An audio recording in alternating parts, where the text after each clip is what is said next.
Kapapasok lang po ng mapait na balitang gumimbal sa buong ng North Cotabato. Dalawang bata ang karumal-dumal na pinatay sa kanilang bahay na nagngangalang Crisel Guain at Crisel Luis, o mas kilala sa pangalang Bayboy. Nagtamo ang mga biktima ng mga saksak sa iba't ibang parte ng katawan na di umano kagagawa ng ibang tao, kundi ng kanilang mismong minor de edad na inampon. Inalam pa ng otoridad ang posibleng dahilan ng pagpatay sa dalawang kalunas-lunas na magkakapatid.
Para sa mga anak natin.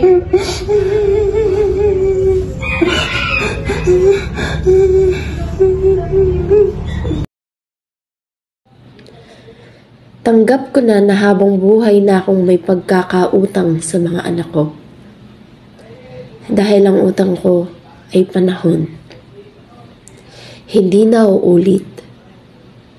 Hindi napapalitan.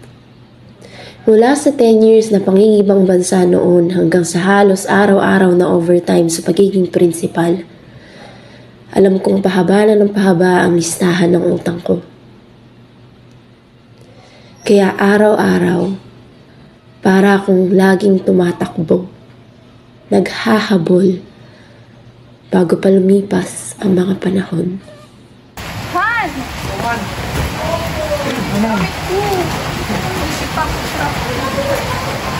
May taba ko, may nabutan pa ako. Sisimula pa lang ikaw, pwede ka pa rin magbigay ng opening speech. Boy! Mama! Mama, saan po ba kayo galing? Kanina pa po kayo hinaharap niya, Tiboy. Naipit ako sa traffic na kanina, pasensya na. Balak pa nga ng driver kanina, nakausapin ko yung police kasi. Siyempre, hindi Dolby. Hindi talaga pwede. Hindi matatapos ang pandemic na to kung pare-pares tayong nagdadayaan. Mama mo naman, masyadong sinusunod yung rules. Siyempre. Okay, good afternoon po sa ating lahat. Po sa lahat ay gusto namin magpasalamat in behalf of our church community. Maraming salamat po sa inyong pagdalo ngayong araw at pagtanggap sa aming dito. Ma, si ate magbibigay ng speech. Linggo na lamang po at sasapit na ang Kapaskuhan at ito po ang unang Pasko natin na magkakaroon na ng mga puwang sa ating mga silya, mga mesa dahil sa pagkawala ng ating mga minamahal sa buhay dahil sa COVID. Maramdaman ang mga kakulangan ng mga inyong namayakang kapamilya. Smile naman po tayo dyan at gagawin po namin ang lahat upang ma-celebrate ang inyong Kapaskuhan. So, we sit, we share our food together, and maraming salamat po ulit sa inyong pagdalo. At kain na po tayo.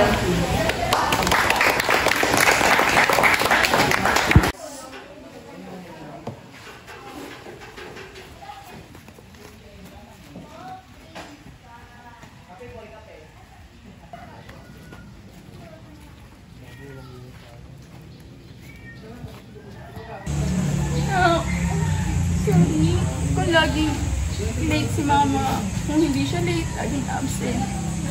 Buhay pa ako pero parang, alam niyo yun, laging may bakanting upuan at meron sa bahay.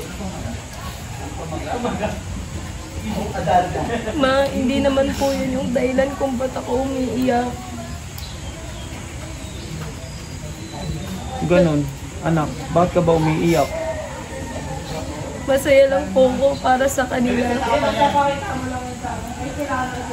Cute talaga ng anak ko pag umiiyak. Si Papa talaga, sabi na nga ba, para akong tanga eh. Papa ako din! Naku! Ikaw din! Sige, lagot ka na din! Aray! Anong oras na oh? Hi, Auntie Tata! Happy birthday! Salamat po na pala. Kamusta yung mayari niya? Yun nga, medyo traffic, pero okay rin naman. Halika na, kain na tayo! Sige, kain na tayo. Andyan po sa loob.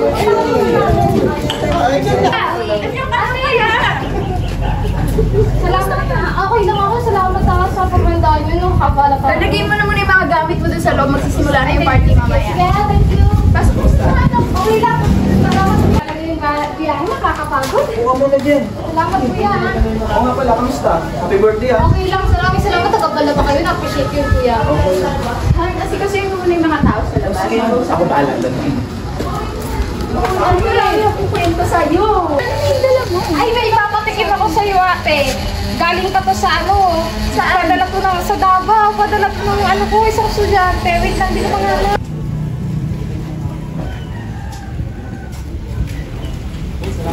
Uy! Thank you salamat po! Thank you po! Hey! Ella! Okay, magandang hapon. Tawagin na natin ang birthday celebrant!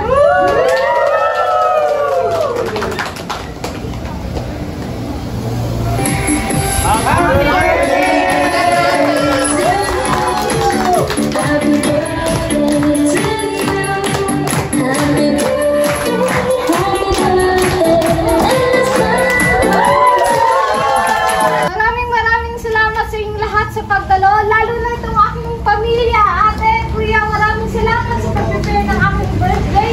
Na-appreciate ko talaga to. And mga bata, kayong lahat, may palaro tayo at mga prizes. So, galing simulan ng ating palaro. Okay. Okay, mag-uumpisa na tayo. Ang laro natin is The Boat is Sinking. Alam niyo ba ang The Boat is Sinking? Okay, mag-uumpisa na tayo.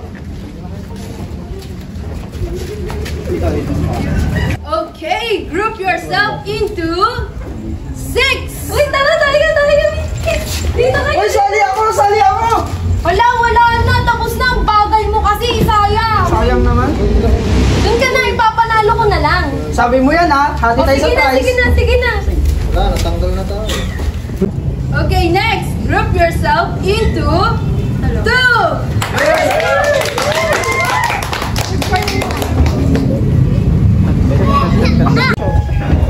Ay, ate. Halika, sali ka sa amin. Hindi ko kasali.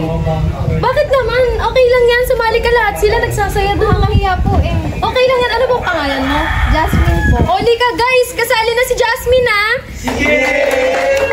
Laki no, bukod sa mababait na, tatalino pa. Sobrang swerte talaga. O nga, proud na proud ako. Nagpamangkin mo sila. Diba, Mare? Pwede ka mag-NRCU?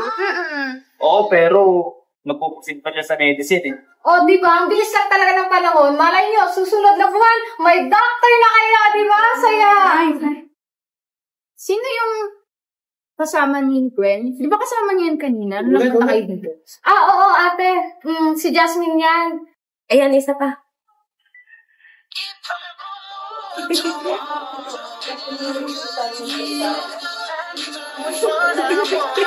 Ano ba yan? Puro tayo mali. Tama na nga to. Binigyan na sa amin ng kaibigan ko kasi wala nang matutuluyan dahil takot yung kaibigan ko na baka mabuntis ng pamangkin niya. Di naman natin mapagkakailan na ang gandang bata. Malanghel yung mukha. Kaso nga lang ate, mabilis siya maloko. Tingnan mo, ang close na nila oh. Tingnan mo, ang galing nga natin dito eh. Baka nga mag-viral pa tayo. Pwede ba kita dagdag sa mga ate ko, Ate Gwen? Ay, marami kang ate? Oo, ate, ang close na nga nila. Kaso, huwag kayo basta-basta magtitiwala kay Jasmine ha. Kasi nung pagdating niya dito sa amin, may nawala akong pera. Kasi na naman sinasabi atin, pero mahirap na magtiwala, lalo na hindi ko pa kilala yung bata.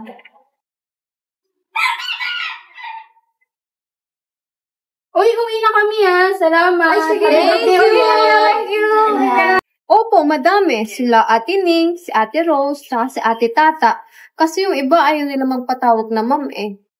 Tas alam mo kung siswertehin ako, 2 na magiging ma'am ko. Isa sa school, tas isa sa pag-uwi ko. Asan mga magulang mo?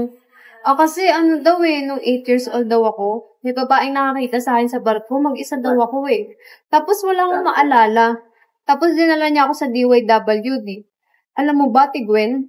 Tawag nila sa akin orphan eh, kasi labas-pasok ako sa center. Tapos alam mo, kung kani-kanino ko nanunuluyan, tsaka nakikikain, natuloy. Tapos alam mo ba, hindi naman ako nagreklamo sa buhay ha, pero swerte pa din ako kasi nabubuhay ako at nakakakain ako. Namota, parang close na talaga silang dalawa. Parang ang tagal na nilang magkakilala. Maganda yung mga. Ako, Jasmine, sandali lang ha. Ang batang ko. Dito na nakatulog, pawis na pawis pa. Tsaka nahulog niya pa yung cellphone niya.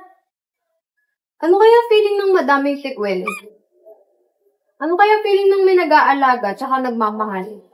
Alam mo, Jasmine, kahit wala kang tunay na kapamilya, pwede ka pa rin makahanap ng totoong pamilya na mag-aalaga at magmamahal sa'yo. Totoo ko nga ang pamilya, hindi ako hinahanap. Paano po akong pipiliin ng iba niyan? Alam mo, nakakalungkot.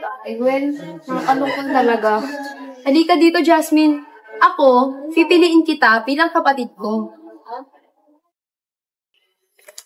Kaya mo na, Jasmine. Pagtiisan mo na lang muna. Han, magiging sa oras na may kausap si Gwen sa cellphone. Gwen, tapos ka na ba mag-aral?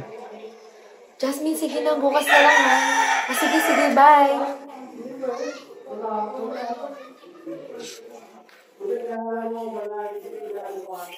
Anak, ikaw, Gwen. Sure ka na ba dyan sa closeness ng dalawa ni Jasmine? Opo, ma. Kasi magaan naman yung loob ko sa kanya eh. Ang bait-bait niya nga sa akin eh. Trust yun naman, pero sana maging cautious ka, lalo na sa mga kaibigan. Hindi naman po nakakasama sa akin si Jasmine, ma, pa. Alam mo na. Diba, alam mo naman na si Jasmine ay umalis. Kaya pinili niyang pumunta sa boyfriend niya. Ayaw na din sana namin sabihin sa inyo. Naalala niyo ba yun sa birthday ni Tita Tata? Ikinento si Tita Tata niya. Nawalan sila ng pera nung unang araw ni Jasmine sa kanila. Oo nga, ma. Ngayon lang nagkaroon ng kaibigan sa ate Jasmine. Yung totoong kaibigan, ha. Sorry, ate. Pero narinig ko kasi yung pinag-usapan niyo. Alam mo naman si Jasmine. Pabara-bara siya sa mga desisyon niya. Kasi nga, ma, wala namang nagka-guide sa kanya. What if, kaya pala naging magkaibigan kami para ako na yung makatulong kay Jasmine? Pa, ma, what if kunin na lang natin si Jasmine? Dito na lang siya sa atin tumira. Anak, hindi kasi natin kailangan ng helper.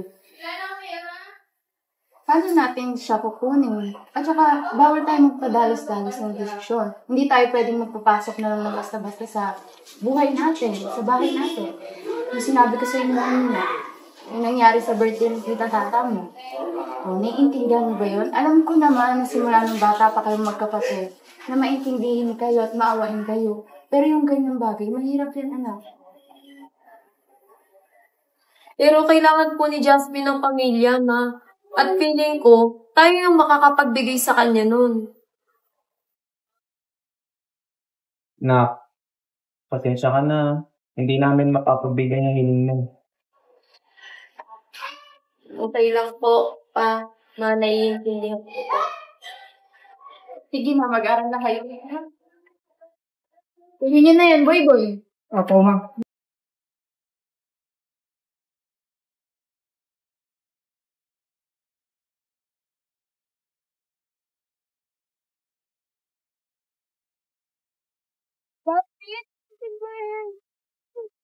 Ano nangyari sa'yo? Bakit? Sige. Napalit na ako sa kanila. Bakit? Anong nangyari? Ayaw na kasi ako sa kanila ng tita niya. Jasmine, sino mga kasama mo na yan? Sir, pasensya na po. Hindi na po kasi siya pwede sa amin. may boyfriend po, pati po mga tito niya. Ma'am, sir, nagmamakaawa po ako sa inyo. Baka po pwedeng makikita muna ako sa inyo. Mama, kunin na natin si Jasmine, Papa. Ito eh. Sige na, sige na. Mama, thank you po, Ate Mel. Thank you po. Oh, sige, yung mga gamit, dali nyo na sa kode.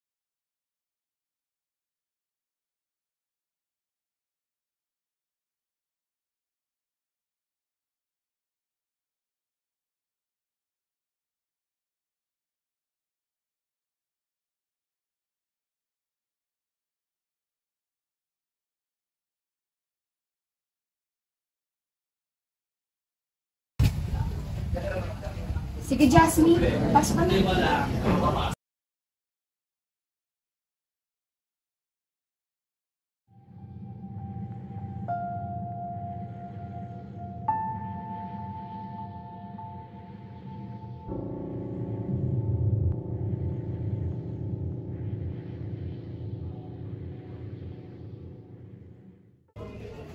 Welcome sa aming tahanan, Jasmine. Doon ka muna sa kwarto ko at okay na muna ako dito sa sala. Gusto mo makita yung kwarto? Halika, puntahan natin.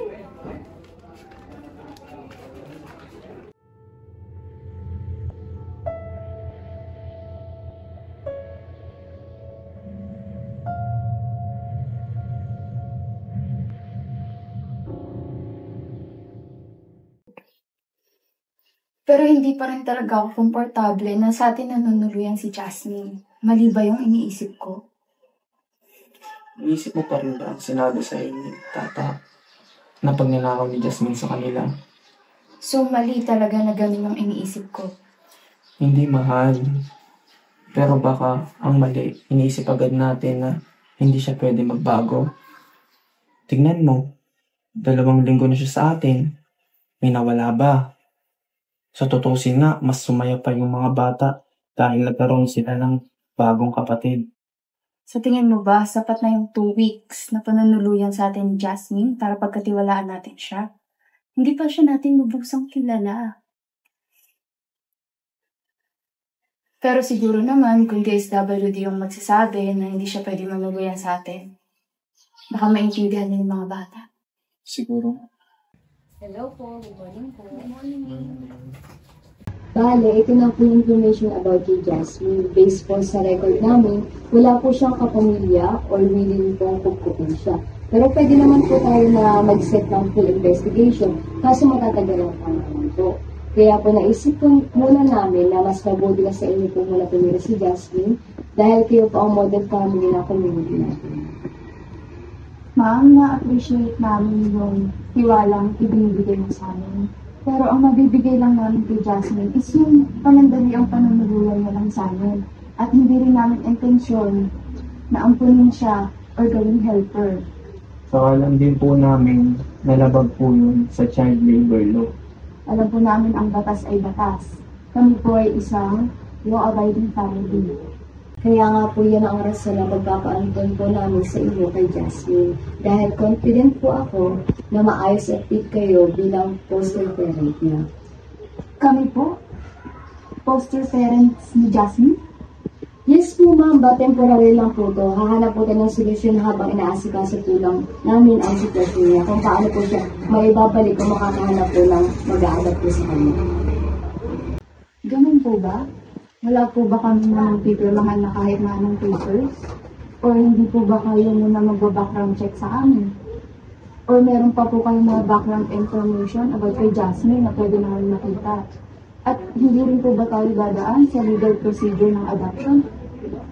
Ang kailangan lang po natin gawin ay bigyan po ng safe at loving environment ang bata. Naawa na nga po kami sa kanya dahil dito na po siya nagdalaga.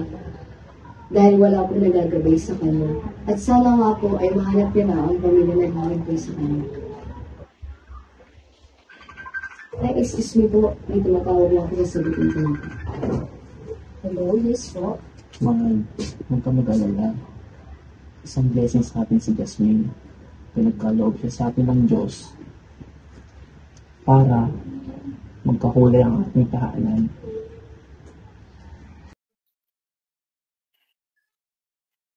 Ano ginagawa niyo? Naku, ma'am, sir. Naku, mag-2 weeks na po yan Simula po dumating ako dito, inuubo na po kayo. Nansin ko po kasi grabe kayo magtrabaho eh. Naku, Jasmine, na-appreciate namin lahat ng ginagawa mo. Pero hindi mo kailangan gawin yun. Hindi ka namin helper. Naku, ma'am, sa lahat po kasi ng pamilya nagpuntahan ko, kayo po yung pinakamabuti sa akin eh. Jasmine, may gusto pala akong itanong sa'yo. Ano ba pangarap mo sa buhay? Naku, wala naman po. Ako gusto ko maging doktor. Ako naman, architect. Eh, ikaw Ate Jasmine, ano pangarap mo? Naku, okay lang yan. Malalaman mo din yan. Lalo na't magbabalik ka na sa pag-aaral. Ako po, mag-aaral ako? Oo, tama narinig mo. Totoo po. Naku, maraming salamat po. Oo, enroll ka na namin sa susunod na pasukan. Thank you po. Kasi gusto ka namin matulungan. Gusto namin yung marating na sa buhay. Naku, Mama, Papa, thank you po! Ma'am, sir. Tinuruan ko nga po pala magluto ng lauoy si Gwen tsaka si Buy-Buy. Para naman po lumakas yung resistensya nyo. Kaya pala ang bong-bong ng bahay. Naku, bago pa tayo magkaiyakan, kumain na po tayo. Tara, kain na tayo. Tara. Biglang ginawa ng banal na matandang lalaki ang hindi inaasahan. Inabot niya ang alakdan para sagipin. Ngunit, ginawa naman ng alakdan ang inaasahan nating lahat. Tinusok nito ng kanyang makamandag na buntot ang kamay ng banal na matandang lalaki, gustong sumagip sa kanya. Napangiwi man sa matinding sakit, paulit-ulit na inabot ng banal na matandang lalaki ang alakdang paulit-ulit ding tumutusok sa kanya ng makamandag nitong buntot. Sumagot ang banal na matandang lalaki, "Anak, dapat ko bang kalimutan ang kalikasan? Kung sumagip dahil sa kalikasan ng alakdang manakit?" Ikaw po, Papa. Ano pong sagot mo? Oo, sagot ko. Mapaparalis yung kamay mo pag natusokan ng alakdan eh. Si Papa naman eh. Ikaw, Boy, anong sagot mo? Malamang, masakit kaya matuklaw ng alakdan. Ano ba naman tong mga to? Ikaw, Jasmine, anong sagot mo? Pwede pas muna ako dyan, Tigwen. Okay lang yon. Dito naman tayo kay Mamagwat. Ano pong sagot mo, Mama? Hindi. Kasi mas magandang piliin natin yung magmalasakit. Kahit masakit. Alam nyo, tama si Mama. We shouldn't let others' cruelty change our kindness. Kayong dalawa talaga. Magnanay talaga kayo. Pareho kayong malalim mag-shot. Eh paano naman kung makamandag at tutuklawin ka na? Pipiliin mo pa bang halikan? Papa kasi, Scorpion daw. Hindi si Crush. Hindi tulad natin sa Ate Gwen. Crush ng bayan. Si Boy talaga, oh!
Ako, Jasmine.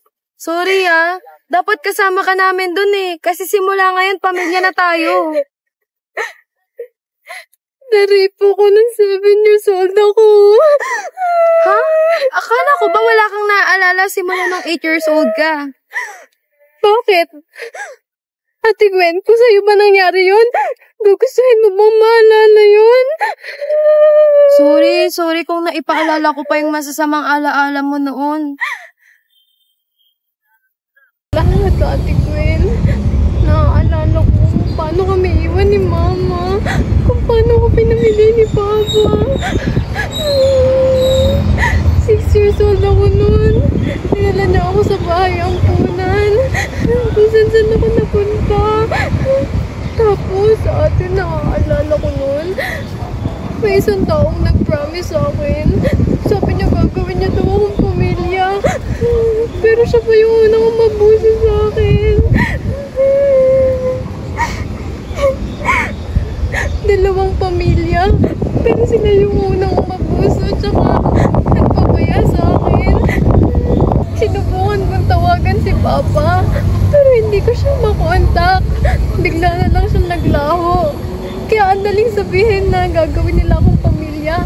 Pero kahit alam ko na kung ano yung peke, gusto ko pa din maranasan yung totoo. Ate Gwen, alam ko na kung ano yung pangarap ko. Pangarap kong maging ikaw. Gusto ko maging ikaw, Ate Gwen. Jasmine, bakit ako? Alam mo, ikaw si Jasmine. Ikaw ay ikaw. Ikaw, ako, tayo. Pamilya na tayo mula ngayon. Totoong pamilya. Alam mo, Jasmine, hindi mo naman kailangan maging ako Ikaw ay ikaw. Mula ngayon, ikaw, ako, si Boyboy, si Mama, at si Papa, tayo na ngayon ang totoong pamilya.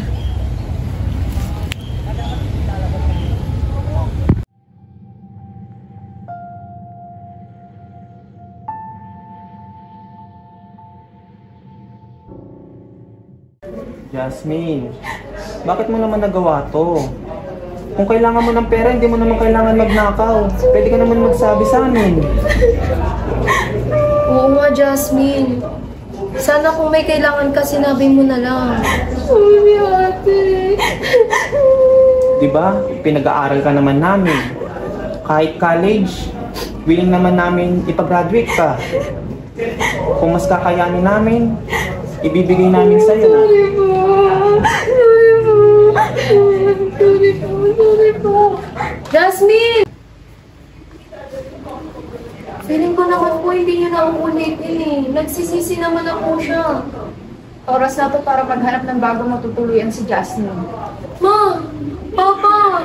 Please naman po, bigyan pa po natin siya ng isa pang chance. Hindi ito yung unang beses na ginawa niya yan. Hindi ito yung unang beses na nangyari yan. Hindi niyo ba naaalala yung sinabi ni Tita Tata noon? Di ba nawalan din sila? Naiintindihan niyo ba yun? Pero ma, pa, kapag pinaalis po natin siya ngayon, baka pumapunta lang siya ulit sa mga taong sasaktan siya. Diba po ma, sabi mo, kahit masakit, pag malasakit, nakalimutan niyo na po ba yun? Eh diba po, baka ito yung proof na kailangan talaga tayo ni Jasmine.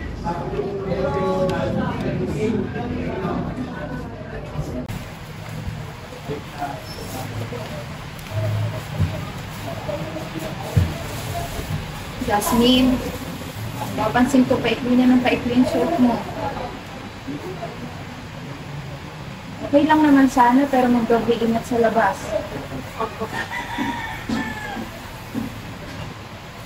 Tama naman na yun. Ito ka mo.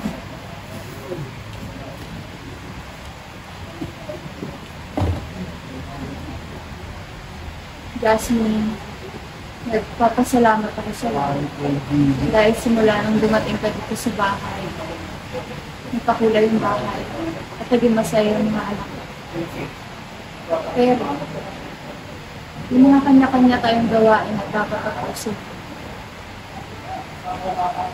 Ngayong January 6, si Ate Gwen, mag-i-start na yung face-to-face nila. Hindi na siya dito manunuluyan. Doon na siya sa door titira. Kayo na lang dalawa ni Boy Boy matitira dito sa bahay. Pero ang iniisip ko, ang sasabihin ng ibang tao, hindi kayo magkadugo ni Boy Boy. Lalaki siya, babae ka. Yung nag-date ko rin po dati, nalipat po ako kay Auntie Tata. Kasi dahil po sa pamangkin ng lalaki. So, naiintindihan mo ako. Naiintindihan ko po.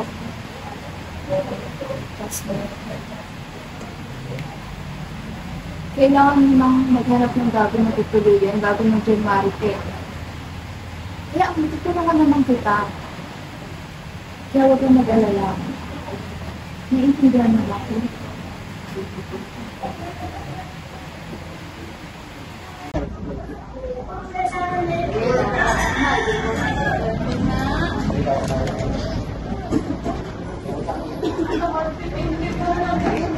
Hoy, ano ka ba? Hindi naman ako mamamatay, lilipat lang ako, no? Sige, ito na lang. Ito. Ito.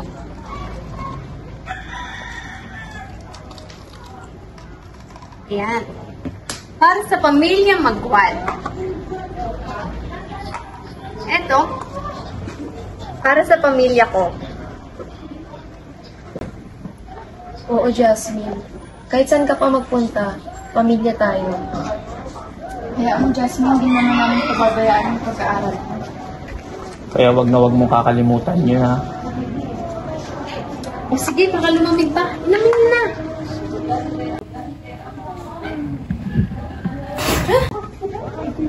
Saan mo ito binili? Pangit ang lasa. Ano? Sorry po, sorry. Baka naman expired na ibinigay sa'yo. Sige po, ako na. Sorry.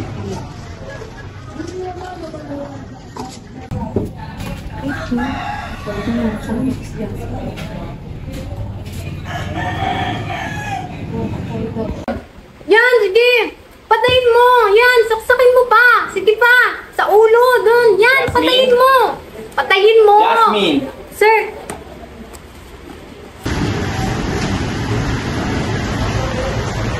Diba? Sinabi ko naman sa'yo na huwag kang manonood ng mga violenting palabas. Jasmine! Sir!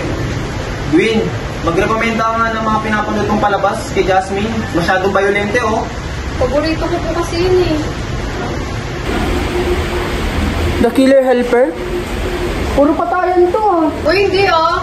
Maganda kaya story niya. Nakaka-relate na ako dyan eh. Patayin na yan, patayin. Ano ba yan? Ba't sa Jensen pa? Parang ayoko na tumuloy. Okay ka lang, ma?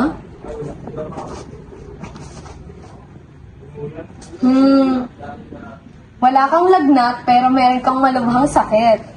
Ayun, nadali. Paano ba naman ang nag-iisang Lovella Magwad na famous sa kanyang rules are rules ay absent kahit normal naman ang temperature? Parang may mali. Dr. Gwen, hindi ba pwedeng kahit one day, no rules muna? Kasi gusto ko tayo makabanding. Ayan, sabihin mo na homesick ka. Mrs. Magwad, hindi mo rin magagawa ang gusto mo dahil ang anak mong si Gwen ay may Zoom classes buong araw. Si Boy naman, may basketball mamayang hapon. At si Jasmine naman, marami pa siyang tatapusing modules. Sa bagay, baka hanapin din ako ng mga supervisor. Jensen, ay ka. Mga anong oras pa kayo makakauwi? Late na siguro. Oh, Boy. Maaga ka umuwi para may kasama ate mo, ha? Opo pa. 5 PM na ako makakauwi kasi may ayusin pa ako sa office ng mama nyo. Ang swerte ko talaga sa'yo, man. Grabe, maswerte ako sa'yo. Ma, pa, huwag na po kayo magtalo. Paras na po kayong swerte sa isa't isa. Baka malate na po kayo niyan, Mama, Papa. Nga pala, Gwen, huwag niyo kakalimutan yung meeting sa Christmas charity event, ha? Yes, Mama. At gagawin nating special to dahil first time ni Jasmine na-attend sa Christmas charity event. Ano kaya nga hinahanap na akong mga supervisor. Ayan. Abusin niyo yung pagkain. Abay, mama! Umuwi ng maaga, mamaya. Jasmine, gawin ng mga modules. Ingat po, mama! Ha? Sige na, mauna lang kami.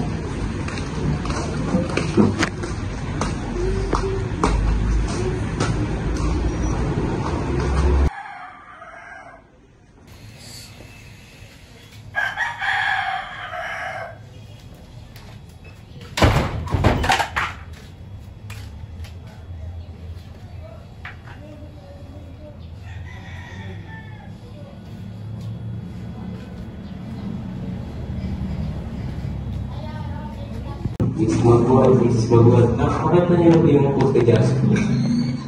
Ngayon lang yan? Oo. Iwaitin ko sa mga sumay. Oo.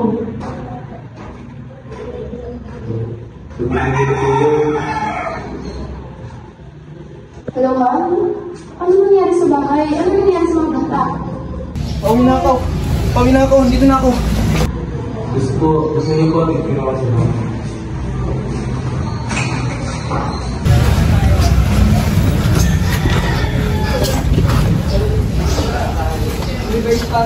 Gwen!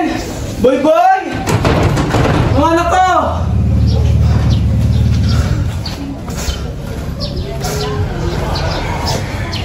Gwen! Mga anak ko! Jasmine!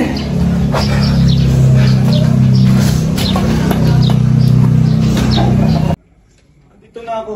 Umuwi ka na. Umuwi ka na.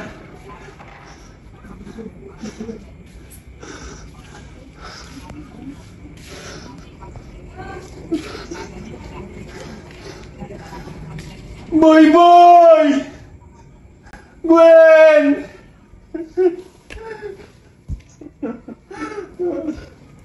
Ano nangyari sa inyo, boy? Gwen!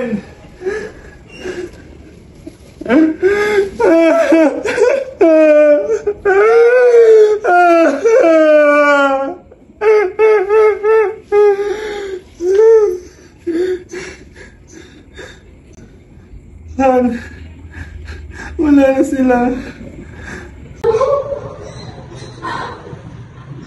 Anong wala na? Wala na yung mga bata. Wala na si Gwen. Si Boy.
Baka po si Ate Gwen talaga yung pakay nila.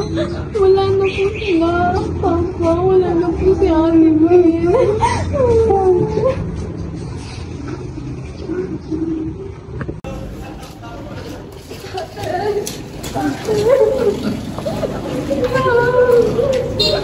Baka pwede kong makita yung mga bata. Ate, mas mabuti pa magmula rin po ako sa mga bata. Kawawa na yung kalagayan nila. Sabihin, diretso na siya yung bansa mo? Oo, kuya, kasi kahit yung ibang sa bato, hindi kaya yung kalagayan nila. Sir, ma'am, para sa amin po, hindi na po namin kailangan ng autopsy report para masolve ang case. Nakikita ng news kung mga Pwede pala. Sige na.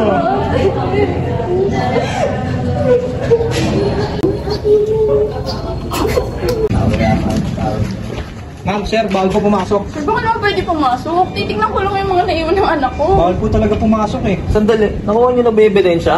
Based po sa initial investigation namin, sir, wala pong robbery na naganap kasi grabe po yung nangyari sa katawan ng mga biktima natin. Parang may galit po yung gumawa nito. Ang galit? Mabait ang mga anak ko. Walang pwedeng gumawa ng ganyan sa kanila. Mabait sila. Ma'am, bukas na pong gagawin yung formal investigation namin. And yung investigahan po namin, yung natitira nating star witness na si Jasmine po. And based po sa mga sinabi niya is wala pong mga nagtutugma sa mga ebidensya na nakuha namin.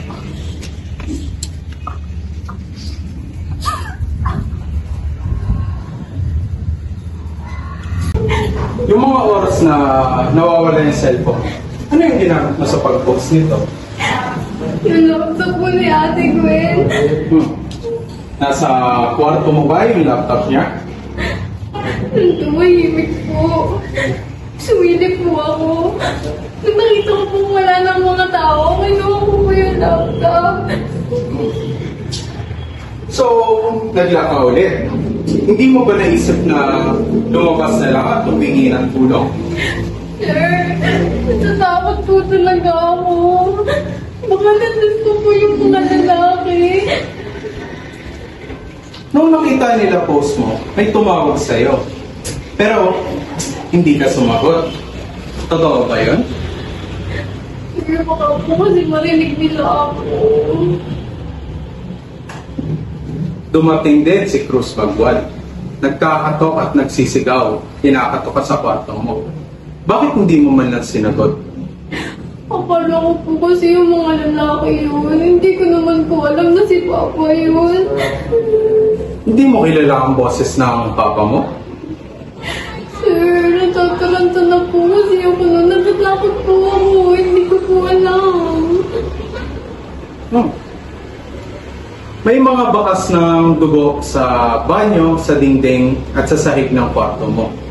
Baka naman sinadya mo lang maglinis ng katawan para hindi ka paghinalaan. Sir, hindi po. Nagpakalma lang po ako nun, sir. Pero hindi po. Sa mga susunod na araw, lalabas ng result ng forensic investigation. Kaya mas maganda if magsabi ka ng totoo ngayon. Sir, maniwala po kayo sa akin. Nagsasabi po ko ng totoo, sir. Hindi po ako yun. Promise po, sir. Totoo po yung mga sinasabi ko. Maniwala po kayo sa akin.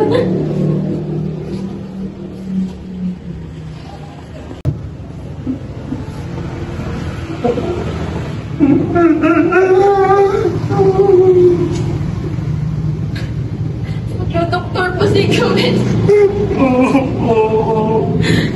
Doktor po si Gwen. Pag-aar, kitik po si Gwen. Kung sinunuhan niya ito sa inyo, lagot sila.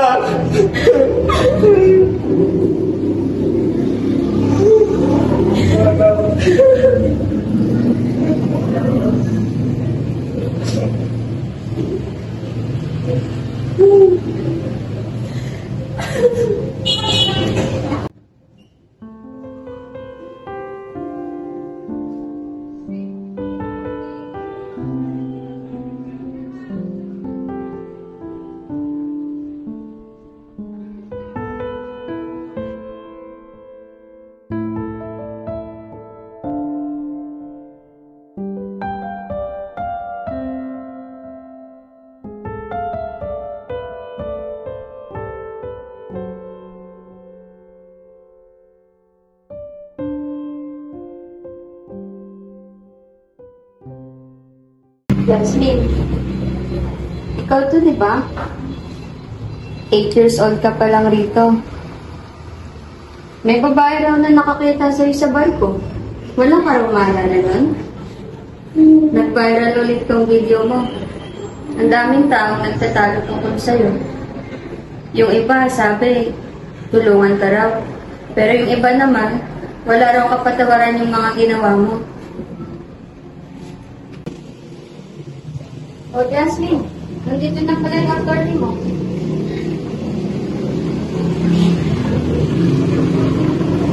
Jasmine, lumabas na yung resulta ng forensic examination at positive. Nakita yung fingerprint mo sa baseball bat at sa iba pang murder weapon. Saka isa pa, Nakita kong ID ni Emilio Castro sa kwarto mo. Kilala mo ba siya? Siya ba ang kasabwat mo? Hindi naman po kami makukulong, di ba? Merong batas na poprotekta at tutulungan ng mga batang tulad mo na nagkamali. Ang tawag doon, Republic Act 1944 o Juvenile Justice and Welfare Act of 2006. Imbis na ikulong ka tulad ng mga matatanda, bagkos, dadating ka sa rehabilitation program tulad ng diversion o intervention. Alam mo, Jasmine, mas mabuti pa siguro umamin ka na lang.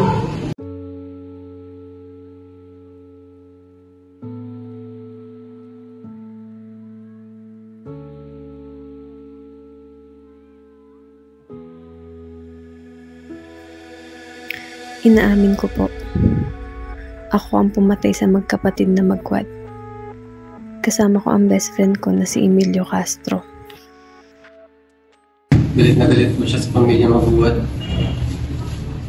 Pinagbintangan daw po siya nila magnanakaw, kahit hindi naman totoo. Pero totoo po pa lang siya nagnakaw. Galit na galit po siya kay Gwen.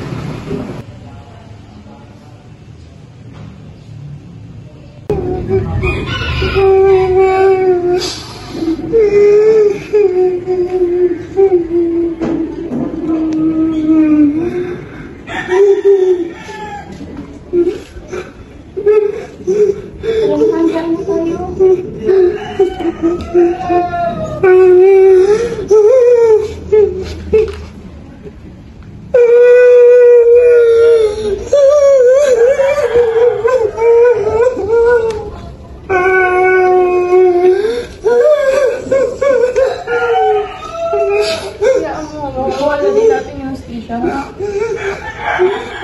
Para sa mga anak natin.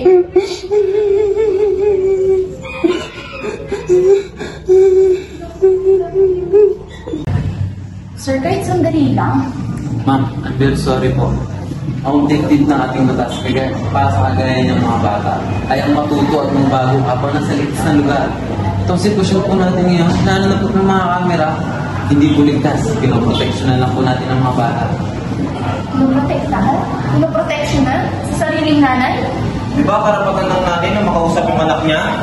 We can understand yung concerns po, pero iniingatan lang po namin ang emotional, psychological at safety ng bata. Emotional and psychological ng batang pumatay sa mga anak ko? Ma'am, sorry po. Trabaho lang. Paano yung emotional and psychological welfare namin? Ha? Kaya nga kami nandito dahil sa inyo. Tapos ganito? Naalala niyo yung isa yung ka-member dito na pinagdukdukan ang kunin namin ng batang yan. Pero anong nangyari? Pinatay niya yung mga anak ko. Nanghihingi ako ng background check, information about kay Jasmine, pero wala kayong binigay. Pinilit niyong ibigay siya sa amin. Ano yung mga anak ko? Ha? Paano sila?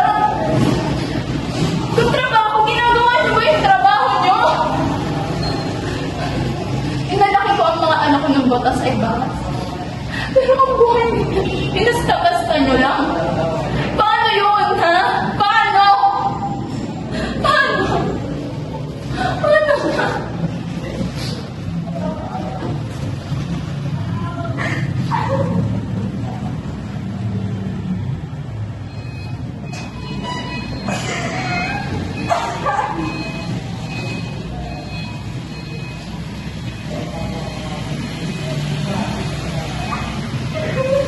Sir and Mrs. Magwad, ito na po ang extrajudicial confession ni Jasmine.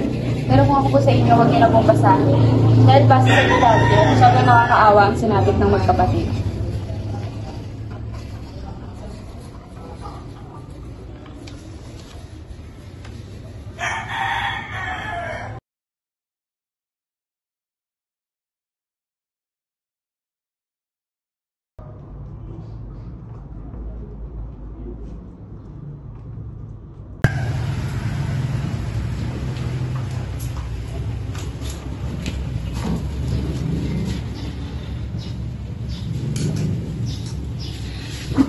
Bakit, Jasmine? Paano mo pinatay ang mga anak ko? Pagkatapos Pagkatapos nilang ipaglaban na magkaroon ka ng magandang pamilya, paano mo sila pinatay? Paano? Tama na po. Good morning. The court is issuing a 30-day postponement of the arraignment.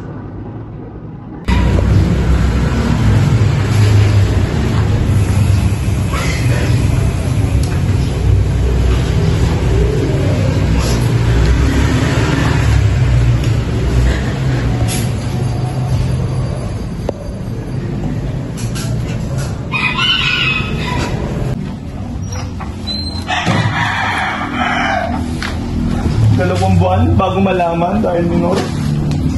Dahil minor? Sino mga minor ang gagawa ng mga ganong kahayupan? Sa anak ko pa? Ano ba? May kausap pa ba ako dito sa bahay? Gusto mo barilin ko yun? Yung mga umahok na mga kaso natin? O gusto mo patayin ko yung sarili ko? Ha? Hindi ko na kaya to.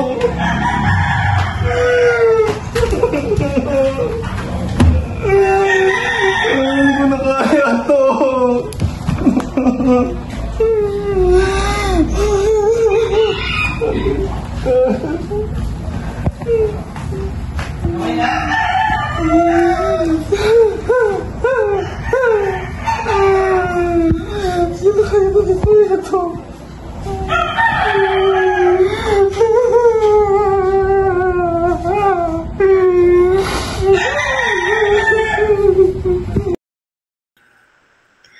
Apat na tao ang plinano naming patayin.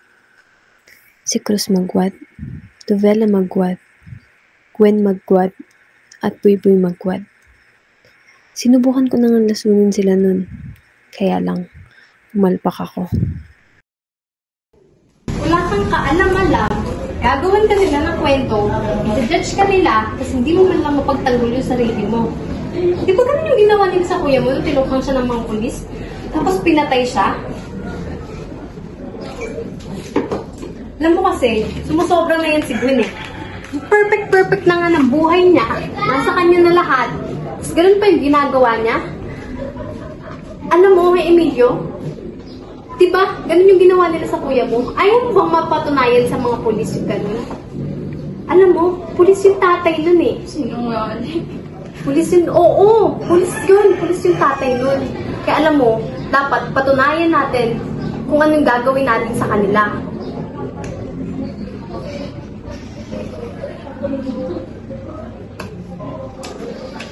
Adi ayun. Patayin natin. Haba pa naman yung pagpaplano natin eh. Ganito ha. Basta, December 10 natin gagawin, ha? Oo, basta December 10.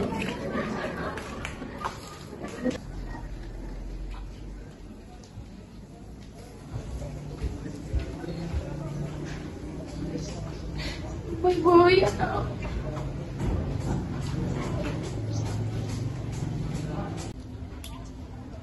Ate, nakita mo na yung post ko? Asan? Patingin niya? Sa Facebook, tignan mo. Like mo na din. Wow! Balang araw, ang soon natin ay magiging finally. Na-touch naman ako doon. Ba, ate? Pero ano ba talagang gusto mo maging? Gusto mo maging nurse. Ay, alam mo, bagay sa'yo. Ang ganda mo pag nakaputi ka. Oo nga, ate. Para ako naggagamit ng sapatos mo, ng mga damit mo, pati yung mga libro mo.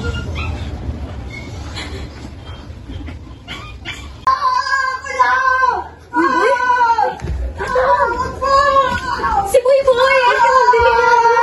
Ano ba? Ano? Si Buyboy!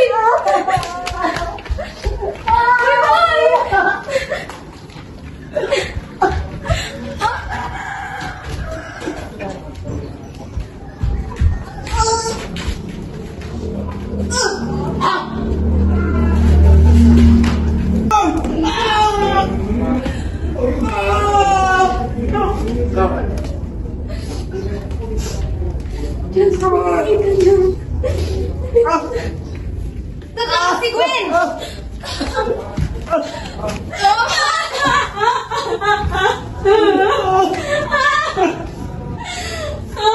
My boss!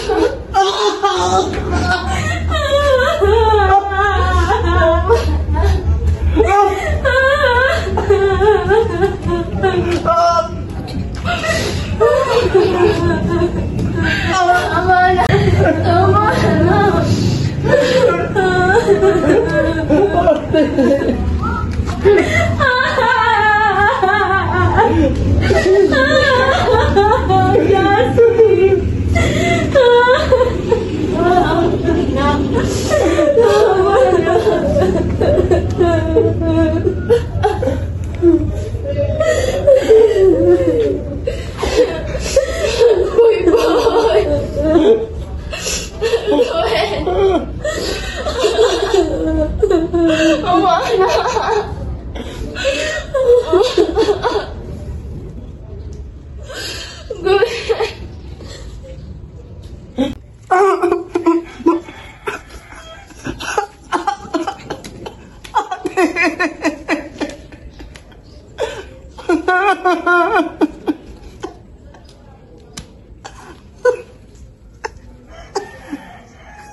Giging doktor pa ako.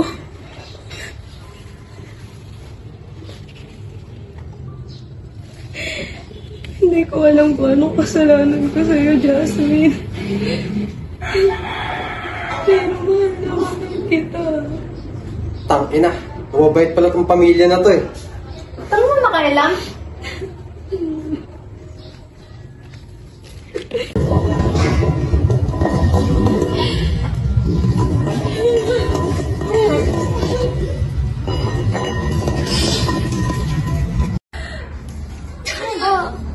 Tama na, Jasmine!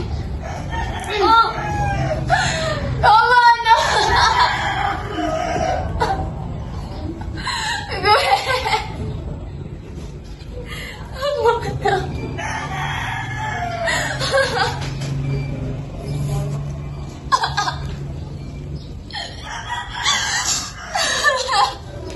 Boy mo! Boy!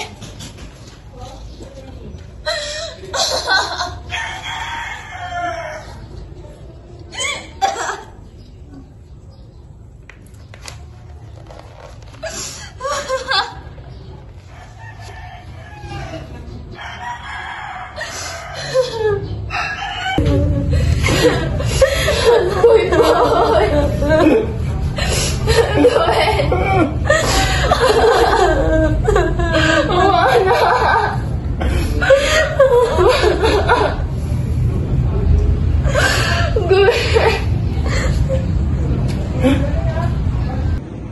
For the accused Jasmine Manuel, this court imposes the following penalties. For the first count of murder, imprisonment of 10 years and 1 day to 20 years under reclusion temporal. For the second count of murder, imprisonment of 10 years to 14 years and 8 months under the prison mayor. As to the accused, Emilio Castro, the court sentences you to the maximum of 29 years of imprisonment for the 2 counts of murder. Both convicts being minor at the time of the commission of an offense shall not be eligible for parole and pardon. They shall begin serving their sentences reaching the age of 18 as provided to Section 46 of the Supreme Court, Suits of Children Encountered with the Law, and Section 38 of the Public Act 9344 of Juvenile Justice Welfare Act of 2006. Until such time, the accused shall remain under the custody of Bureau of Youth Welfare and Development. The hearing is adjourned. Ang pinakamasakit, wala akong makitang pagsisisi sa mukha ni Jasmine. Pakaramdam namin hindi namin nakuha ang hustisyang nadarapat para sa mga anak namin. Kaya kung kani-kanino kami lumapit para humingi ng tulong, para masiguradong makukulong sila pagtungtong nila sa wastong taon. So, nakaharap pa ba kayong detention para yan? Pasensya na po ma'am kasi hanggang sa ngayon po wala pa po kayong mahanap na rehabilitation center para po sana may lipat namin siya. Okay. Kahit anong rehabilitation pa hindi nagtatanggapin dahil sa bigat ng krimen ginawa niya. Pero sana sir, detention na. So child in conflict with the law, hindi yung sa rehab. Ma'am, hindi na siya tama ba? So kaya niya nang panindigan lahat ng krimen ginawa niya. Hayop ka. O saan niya tatanggin? Uwi niyo. Kulang buwan niya yan ah.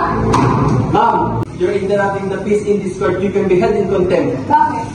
Nagsumbong mo ba sa inyo mga akusadong sinasadya namin sinakausapin? Oo, sinasadya ko. Bakit nasasaktan ka? Naalala mo ba kung paano pinatay ang mga anak ko? Gaanin na lang natin sa numero. 31 ang saksak sa buong katawan ni Gwen. 51 ang natamong saksak ni Boy Boy. 10% na lang ng laman na nagdidikit sa leeg at ulo ni Gwen. 0 ang mga panahon, oras, minuto at buwan na makakasama namin sila dahil kinuha mo na. Hindi lang buhay ng mga anak ko ang kinuha mo. Pati buhay namin dahil sila ang buhay namin. Naiintindihan mo ba yun? Tapos nasasaktan ka? Nasasaktan ka siya. Nasasaktan ka lang.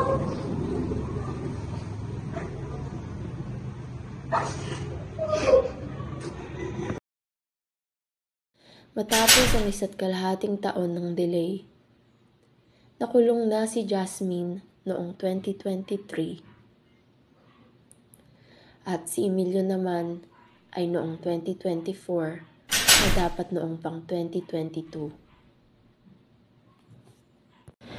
Bakit ganun? Parang ang sakit-sakit pa rin para sa amin. Dahil ba sa dulo nito, hindi na namin mayayakap ang mga anak namin. Palagi kong iniisip paano kaya kung hindi na ako umalis ng araw na iyon. Paano kaya kung umuwi na lang ako ng maaga, siguro na iligtas ko pa ang mga anak ko. Kahit sarili kong buhay, handa akong ialay para sa mga anak ko. Para mabawi ang mga oras, minuto at segundo na makakasama namin sila. Makitang nakangiti, tumatawa, at nahahawakan pa. Hanggang ngayon pakaramdam ko hindi pa ako lubusang nakabawi sa kanila. Tinatanong ko din ng aking sarili na mali ba na pinalaki namin ang mga anak namin na mabait at marunong magmalasakit. Nang dahil dun wala na sila ngayon. Gayunpaman, patuloy pa rin at habang buhay pa rin ang pagdarasal at patuloy na pagmamahal sa mga anak ko. Hanggang dumating ang araw na makakapiling namin silang muli. Mahagkan.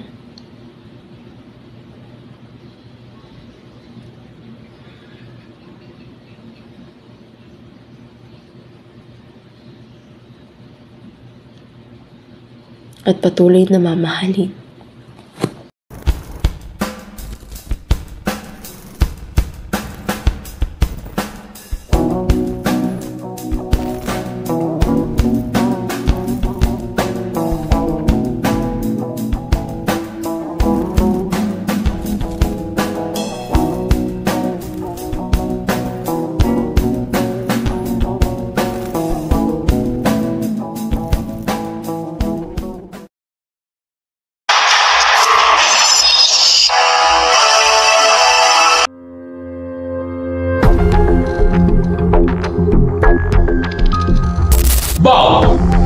Piras ng ebidensya ay saksi sa mga pangyayari sa likod ng krimen. Sa tulong ng siyensya, ito ay pagtatagpi-tagpiin upang mabuo ang katotohanan at makamit ang naturang katarungan. Sino o ano nga ba ang mga nangyari sa magkapatid na Magwat? Sila ba ay sinadyang paslangin o aksidente lamang ang lahat ng mga nangyari? Iyan ang ating tututukan at aalamin sa Scene of the Crime Operative.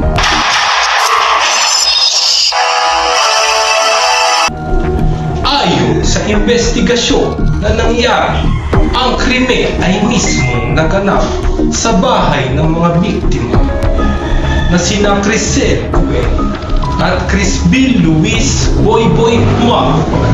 Sila ay walang awang pinagpapaslang ng mga kinikilalang sospek na sina Jasmine, ang naturang ampo ng pamilya Magwat, at ang kasabot ito na si Emilio Castro. Ilan lang sa nakuhang ebidensya na magpapatunay sa krimen ay ang mga sumusunod. Una, ang voucher knife. Pangalawa, kitchen knife. Pangatlo, mga basag na base kitchen at bote, maging ang lubid na nakita sa crime scene. Pang-apat ay ang martilyo. Panglima, ang baseball bat at ang naturang frying pan. Base din sa nakalap at naging autopsy report ay 51 ang natamong saksa ni Boy sa kanyang katawan, habang 32 naman ang natamong saksa ni Gwen sa buo nitong katawan. Ayon pa rin sa isang autopsy report, 10% na lamang ang nagdidikit sa leeg at ulo ni Gwen. Inggit at selos ang nakitang rason upang gawin ang naturang krimen. Gayunpaman, ang mga sospek ay nahatulan ng pagkakakulong ng reklusyon temporal para sa babaeng sospek na si Jasmine, habang 29 na taong pagkakakulong para sa kasabot nito na si Emilio Castro. Gayunpaman, ang lahat ng ebidensya ay napagtagpi-tagpi ng makatotohanan at nakamit ang katarungan para sa pamilyang Magwat at sa magkapatid na Magwat. At iyan ang aming Scene of the Crime Operative.